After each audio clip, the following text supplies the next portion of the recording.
Shri Venkateswara gold తాకట్టులో ఉన్న మీ బంగారాన్ని విడిపించి కొనబడును.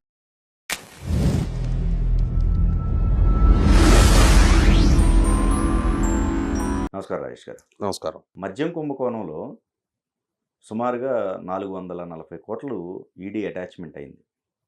సో దీని తర్వాత అసలు ప్రధానంగా ఎవరు సూత్రధారులు ఉన్నారో వాళ్ళని టచ్ చేసే అవకాశం ఉంటుందండి? ఇప్పుడు వాస్తవంగా మనకి ఇప్పటి వరకు సిట్ నిర్ధారణ చేసిన డాక్యుమెంట్ ఎవిడెన్స్ ప్రకారం, సిట్ సబ్మిట్ చేసిన ఛార్జ్ షీట్ల ప్రకారం మనకి క్వాంటిఫై అయింది ఈ లిక్కర్ కుంభకోణం ద్వారా 3,500 కోట్ల రూపాయల అవినీతి జరిగింది అని చెప్పనే వాస్తవం న్యాయస్థానం దృష్టికి ఛార్జ్ షీట్ రూపంలో విచారణ సంస్థ తీసుకొచ్చింది.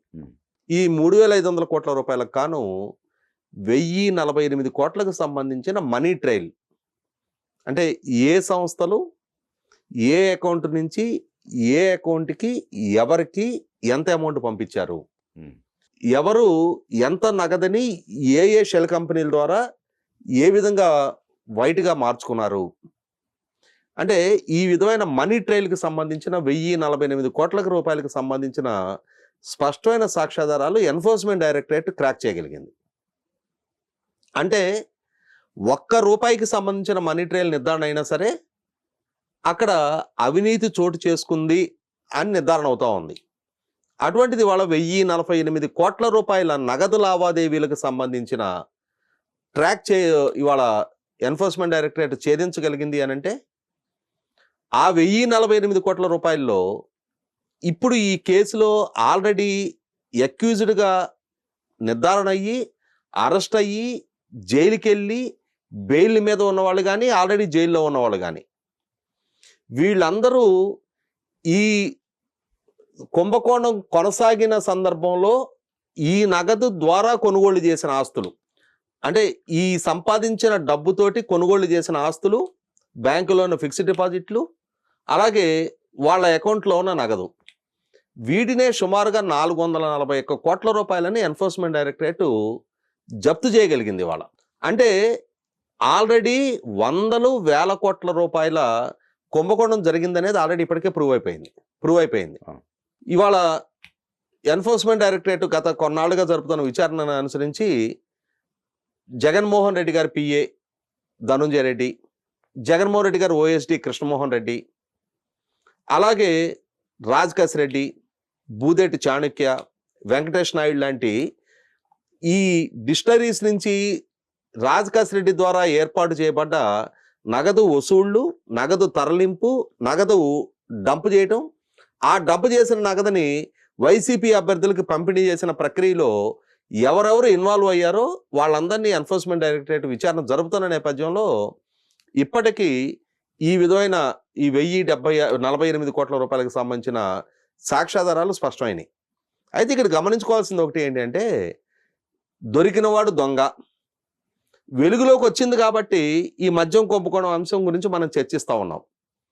కానీ ఒక అంశం గుర్తు చేసుకోవాల్సింది ఏంటి అంటే, తెలుగుదేశం పార్లమెంటరీ పార్టీ నాయకుడు లావు కృష్ణదేవరాయలు గారు పార్లమెంటు వేదికగా ఈ లిక్కర్ కుంభకోణం గురించి ప్రస్తావించిన సందర్భంలో 4,000 కోట్ల రూపాయలు విదేశాలకు తరలించబడ్డాయని చెప్పని ఆయన పార్లమెంటు దృష్టికి తీసుకొచ్చారు. అది విన్న తర్వాత కేంద్ర హోంశాఖ మంత్రి అమిత్ షా గారు కృష్ణదేవరాయలు గారిని పిలిపించి, ఇంత గంభీరమైన ఆరోపణ మీరు ఆనాటి ప్రభుత్వం చేస్తూ ఉన్నారు కదా, మీ దగ్గర ఏమేమి డాక్యుమెంట్ ఎవిడెన్స్ ఉంది అని చెప్పని అడిగినప్పుడు ప్రభుత్వ పరంగా సేకరించిన సాక్ష్యాధారాన్ని కేంద్ర హోంశాఖ మంత్రి గారికి లావు కృష్ణదేవరాయలు గారు హ్యాండ్ ఓవర్ చేసిన తర్వాత అప్పుడు ఎన్ఫోర్స్మెంట్ డైరెక్టరేట్ రంగప్రవేశం చేయడం జరిగింది. ఎన్ఫోర్స్మెంట్ డైరెక్టరేట్ ఇప్పటికే అనిల్ చోక్రా అని చెప్పనే ముంబైకి సంబంధించిన హవాలా వ్యాపారిని, అతను షెల్ కంపెనీల ద్వారా మనీ లాండరింగ్ పాల్పడ్డ తీరుని, ఆ జరిగిన మొత్తం మోడల్స్ని ఎస్టాబ్లిష్ చేస్తూ ఇప్పటికే విచారణ కొనసాగిస్తున్న నేపథ్యంలో ఈ జప్తుల ప్రక్రియ కూడా ముందుకొచ్చింది. అయితే మీరు ప్రస్తావించిన అసలు ఎండ్ దోపిడీదారుడు ఎవరు? ఇవాళ మనం మాట్లాడుకుంటున్నట్టుగా ఒక ప్రభుత్వ పాలసీ మాటన జరిగిన కుంభకోణం గురించి మాట్లాడుకుంటున్నాం. పాలసీ రూపకల్పన చేసిన వ్యక్తులు ఎవరు? అది ఓపెన్ సీక్రెట్. మనకందరికీ తెలిసిన వాస్తవ సమాచారం ప్రకారం ఒక కొత్త ప్రభుత్వ పాలసీని అమల్లోకి తేవాలి అని అంటే ఆ కన్సర్న్డ్ మినిస్టర్ పేషి నుంచి ఆ ఫైల్ పుట్టపోవటం జరగాలి. ఇవాళ 2019లో జగన్మోహన్ రెడ్డి గారి ప్రభుత్వం పదవి బాధ్యతలు చేపట్టే నాటికి అప్పటికి అమల్లో ఉన్న మద్యం పాలసీ ఏంటి? ఏపీ బెవరేజెస్ కార్పొరేషను డిస్టిలరీస్ నుంచి లిక్కర్ ప్రొక్యూర్ చేస్తుంది, హోల్సేల్ ట్రేడింగ్ బెవరేజెస్ కార్పొరేషన్ చేస్తుంది. అలా హోల్సేల్గా మద్యం డిపోలకు వచ్చిన ఈ మద్యాన్ని బెవరేజెస్ కార్పొరేషన్ ద్వారా అప్పటి వరకు రీటైల్ వ్యాపారంలో ఉన్న ప్రైవేటు వ్యాపారస్తులు, వైన్ షాప్స్ అన్ని కూడా ప్రైవేటు వ్యాపారస్తుల చేతిలో ఉండేవి. వాళ్ళు ప్రభుత్వం దగ్గర టెండర్లో పాల్గొని ఆ హైయెస్ట్ బిడ్డర్ ప్రాతిపదిక మీద షాపులు దక్కించుకున్నారు. అలా రీటైల్ వ్యాపారం మొత్తం ప్రైవేట్ వ్యక్తుల చేతిలో ఉన్నప్పుడు బెవరేజెస్ కార్పొరేషన్ నుంచి వాళ్ళకి మద్యం సరఫరా జరిగేది, వాళ్ళు రీటైల్ షాపుల్లో రీటైల్ వ్యాపారం చేసుకునేవాళ్ళు. అటువంటి ఆ ప్రక్రియని జగన్మోహన్ రెడ్డి గారి ప్రభుత్వం మార్పు చేయాలి అని చెప్పని ఒక నిర్ణయం తీసుకుంది. ఎలా అయితే డిస్టిలరీస్ నుంచి బెవరేజెస్ కార్పొరేషన్ కొనుగోలు చేస్తుందో అలాగే బెవరేజెస్ కార్పొరేషన్ నుంచి రీటైల్ అమ్మకాలు కూడా ప్రభుత్వ ఆధ్వర్యంలోనే బెవరేజెస్ కార్పొరేషన్ ద్వారానే జరగాలి అని చెప్పని. అంటే ఓపెన్ బిడ్డింగు, ప్రైవేట్ వ్యాపారస్తులు హైయెస్ట్ బిడ్డర్ ప్రాతిపదిక మీద కాకుండా ప్రభుత్వమే షాపుల నిర్వహణ చేస్తుంది. ప్రభుత్వ ఉద్యోగులని సేల్స్ బాయ్లుగా పెట్టి వాళ్ళ ద్వారా సేల్స్ జరిపిస్తారు. అదే ఆ ప్రక్రియని 2019 నవంబర్లో అందుబాటులోకి తీసుకొచ్చారు. ఈ విధాన నిర్ణయం తీసుకుంది జగన్మోహన్ రెడ్డి గారి ప్రభుత్వం. అలా తీసుకున్న ఆ నిర్ణయాన్ని అనుసరించి ఏపీ బెవరేజెస్ కార్పొరేషను డిస్టిలరీస్ని కూడా తానే ప్రయారిటైజ్ చేసింది. అప్పటి వరకు అందుబాటులో ఉన్న ఎస్టాబ్లిష్డ్ బ్రాండ్స్ మొత్తాన్ని ఉపసంహరించి డిస్టిలరీ యాజమాన్యాల మొత్తం కూడా అప్పటి వరకు ఉన్న డిస్టిలరీ యాజమాన్యాలని వైసీపీ నాయకుల చేతికి డిస్టిలరీస్ తీసుకొని వాళ్ళు తయారు చేసిన కొత్త బ్రాండ్లని బెవరేజెస్ కార్పొరేషన్ ద్వారా కొనుగోలు చేయించారు. రాష్ట్రంలో కానీ దేశంలో కానీ అప్పటి వరకు ఎప్పుడు ఎక్కడ పరిచయం లేని బ్రాండ్లని. అదే సందర్భంలో అప్పటి వరకు ఫెమిలియర్ బ్రాండ్స్గా ఉన్న బ్రాండ్లకి సరిపోలే విధంగా ఉన్న దగ్గరగా సరిపోయే అంటే మనం కొన్ని సందర్భాల్లో ఆర్టీసీ బస్సుల్లో కానీ ఏదైనా బస్సులో ప్రయాణం చేసేటప్పుడు వాటర్ బాటిల్స్ అమ్మకానికి తీసుకొస్తారు. కిన్లే అనే బ్రాండ్ మనకందరికీ నోటెడ్ బ్రాండ్. అది సహజంగా మనం వాటర్ బాటిల్ అనగానే కిన్లే ఉందా బిజ్లరీ ఉందా అని అడుగుతాం మనం. వాళ్ళు ఏం చేస్తారు, ఆ కిన్లే లాగానే బాటిల్ ఉంటుంది కానీ ఆ కిన్లే అనే దాంట్లో ఒక అక్షరాన్ని అటు ఇటు మార్చేసి అది కిన్లే కానీ కిన్లే లాగా అనిపించే ఇంకో బాటిల్ని తీసుకొచ్చి మనకు అమ్మేస్తారు. మనం ఆ ప్రయాణం హడావిడిలో కొనేస్తాం. అలాగే ఈ మద్యం వినియోగదారులకి అలవాటై ఉన్న బ్రాండ్కి అనుకూలంగా ఉండే విధంగా అంటే దాన్ని సరిపోలే విధంగా ఉన్న వేరే బ్రాండ్లను కూడా తయారు చేసి బెవరేజెస్ కార్పొరేషన్ ద్వారా అమ్మారు. ఇలా అమ్మే క్రమంలో బెవరేజెస్ కార్పొరేషన్ ద్వారా ఏ పర్టికులర్ బ్రాండ్ ఎంత క్వాంటిటీ ఏ రోజు కొనుగోలు చేయాలి అన్న బేసిస్ మీద మామూలు ఫిక్స్ చేసుకున్నారు. అంటే ప్రభుత్వం అధికారికంగా ఆర్డర్ ప్లేస్ చేయడం కోసం మామూలు వ్యవస్థను అందుబాటులోకి తీసుకున్నారు. అలా తెచ్చుకున్న ఈ పరంపరే ఈ 3,500 కోట్ల రూపాయల మామూలు వసూళ్ల పర్వం కొనసాగింది. ఇక్కడ అప్పటి వరకున్న ఆటోమేటిక్ ఆర్డర్ ప్లేస్మెంట్ విధానం అంటే అన్ని షాపుల నుంచి ఏ రోజుకి ఆ రోజు ఏ పర్టికులర్ బ్రాండ్ ఎంత అమ్ముడుపోయింది, ఎంత స్టాక్ అందుబాటులో ఉందనేది బెవరేజెస్ కార్పొరేషన్కి ఆటోమేటిక్గా ఇండెంట్ వస్తుంది. సో ఏ పర్టికులర్ బ్రాండ్ అయిపోతా ఉంది, ఏ పర్టికులర్ బ్రాండ్ స్టాక్ మళ్ళీ తెప్పించాల్సిన అవసరం ఉందనేది ఆటోమేటిక్గా ఆర్డర్ జనరేట్ అయ్యే విధానం ఉండేది అంతకుముందు సిస్టమైజ్డ్. దాన్ని తీసేసి మాన్యువల్ విధానాన్ని అందుబాటులోకి తీసుకొచ్చి ఆ మాన్యువల్ విధానం ద్వారా ఆటోమేటిక్గా ఈ పర్టికులర్ బ్రాండ్ అయిపోయింది కాబట్టి ఆ బ్రాండ్ని రీప్లేస్ చేయాలని కాకుండా ఈ పర్టికులర్ బ్రాండ్ వాడు మామూలు ఎక్కువ ఇస్తున్నాడు కాబట్టి ఎవరు మామూలు ఎక్కువ ఇస్తే ఆ బ్రాండ్ని కొనుగోలు చేసే విధానాన్ని అందుబాటులోకి తీసుకొచ్చారు. ఇలా తీసుకొచ్చిన క్రమంలో ఇన్ని వేల కోట్ల రూపాయల అవినీతి చోటు చేసుకుంది.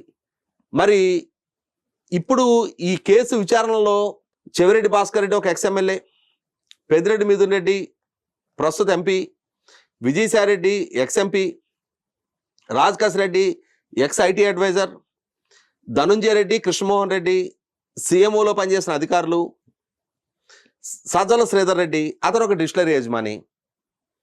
ఇక ఈ వసూళ్ల పర్వంలో వీళ్ళకి సహకరించిన ఈ బూదేటి చాణక్యులు, కిరణ్ కుమార్ రెడ్డిలు, మొన్న ముప్పిడి అవినాష్ రెడ్డి రీసెంట్గా చివరిగా అరెస్ట్ అయ్యాడు అతను.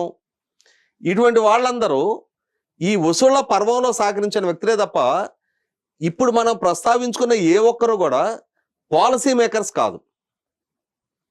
అదే సందర్భంలో వీళ్ళు తీసుకున్న నిర్ణయం ప్రభుత్వం అమల్లోకి తీసుకురావాల్సిన నెసెసిటీ లేదు. ప్రభుత్వం తీసుకొచ్చిన నిర్ణయానికి అనుగుణంగా వీళ్ళు వసూళ్ల పర్వం కొనసాగించగలిగారు. అటువంటప్పుడు వీళ్ళకే విచారణ పరిమితం చేయటం. ఇప్పటి వరకు అసలు పాలసీ మేకర్స్ అయిన జగన్మోహన్ రెడ్డిని కానీ, నాడు ఎక్సైజ్ మినిస్టర్గా పనిచేసే నారాయణ స్వామిని కానీ కేసులో ఇప్పటివరకు అక్యూజ్గా చూపించకపోవటం, ఇదే క్రమంలో అంతిమ దోపిడీదారుడు ప్రస్తావన లేకపోవటం, ఇవాళ చెవిరెడ్డి భాస్కర్ రెడ్డి ద్వారా వైసీపీ అభ్యర్థులకి ఎలక్షన్ కోసం ఫండ్ పంపిణీ చేయబడిందని చెప్తా ఉన్నారు. వైసీపీ అధినేత జగన్మోహన్ రెడ్డి, ఎన్నికల్లో నెగ్గితే మళ్ళీ ముఖ్యమంత్రి అయ్యేది జగన్మోహన్ రెడ్డి. కానీ ఇప్పటి వరకు జగన్మోహన్ రెడ్డి ప్రస్తావన విచారణ పరిధిలోకి రాకపోవడం అనేది విచారణని ఇప్పటికీ ఇంకా ఇన్కంక్లూజివ్గానే, అసంపూర్తిగానే, అసమగ్రంగానే విచారణ కొనసాగుతున్నట్టు అర్థమవుతా ఉంది. ఇవాళ 1000 కోట్లకు పైగా మనీ ట్రయల్ నిర్ధారణ అవుతుంది.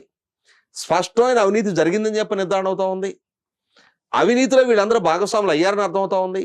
కానీ వీళ్ళందరి చేత పని చేయించుకున్న జగన్మోహన్ రెడ్డి ప్రస్తావన లేనంత వరకు ఈ విచారణ అసంపూర్తిగానే ఉన్నట్టుగానే మనం భావించాల్సిన అవసరం ఉంటుంది. కాబట్టి ఇప్పటికైనా సరే ఇవాళ వీళ్ళందరూ పాత్రదారులు మాత్రమే. వీళ్ళందరి చేత పని చేయించుకున్న అసలు సూత్రధారి, ప్రభుత్వాధినేత, పాలసీ మేకర్, ఎండ్ ఈ సొమ్ము దక్కించుకున్న అంతిమ దోపిడీదారుడు జగన్మోహన్ రెడ్డి ప్రస్తావన ఏ రోజు విచారణ సంస్థ వెలుగులోకి తీసుకొస్తుందో, ఏ రోజు అతను విచారణ పరిధిలోకి తీసుకొస్తారో, ఏ రోజు ఈ విచారణ ద్వారా అతనికి దక్కిన సొమ్ముని, అతని ద్వారా కొనుగోలు చేసిన ఆస్తుల్ని వెలుగులోకి తేగలుగుతారో, ఏ రోజు ఎన్ఫోర్స్మెంట్ డైరెక్టరేట్ గతంలో జగన్మోహన్ రెడ్డి మీద నమోదైన అక్రమాస్తుల కేసులు విచారణలా కాకుండా కనీసం ఈ కేసులైనా సరే విచారణ వేగవంతం చేసి అతను విచారణ పరిధిలోకి తీసుకొచ్చి అతని ప్రమేయాన్ని నిర్ధారించే సాక్ష్యాధారాలతోటి న్యాయస్థానం ముందు అతను దోషిగా ఎస్టాబ్లిష్ చేస్తారో, అప్పటి వరకు కూడా ఈ జరుగుతున్న ప్రక్రియ అర్థమవుతున్నా కూడా జగన్మోహన్ రెడ్డి విషయంలో ఇంకా కదలిక లేకపోతున్న నేపథ్యంలో ప్రజలలో కూడా అనుమానాలు బలపడతా ఉన్నాయి. ఇవాళ ఈ చిన్న వాళ్ళకు విచారణ పరిమితం చేసి అసలు ప్రమేయం ఉన్న జగన్మోహన్ రెడ్డిని ఎక్స్క్యూజ్ చేయబోతున్నారా అన్న అనుమానాలు ప్రజల్లో కూడా కలుగుతున్న నేపథ్యంలో అటువంటి అనుమానాలను నివృత్తి చేయాల్సిన బాధ్యత ఇటు సిట్ మీద ఉంటుంది, ఎన్ఫోర్స్మెంట్ డైరెక్టరేట్ మీద ఉంటుంది, అలాగే ఈ కేసును పర్యవేక్షిస్తున్న ప్రభుత్వం మీద కూడా ఉంటుంది.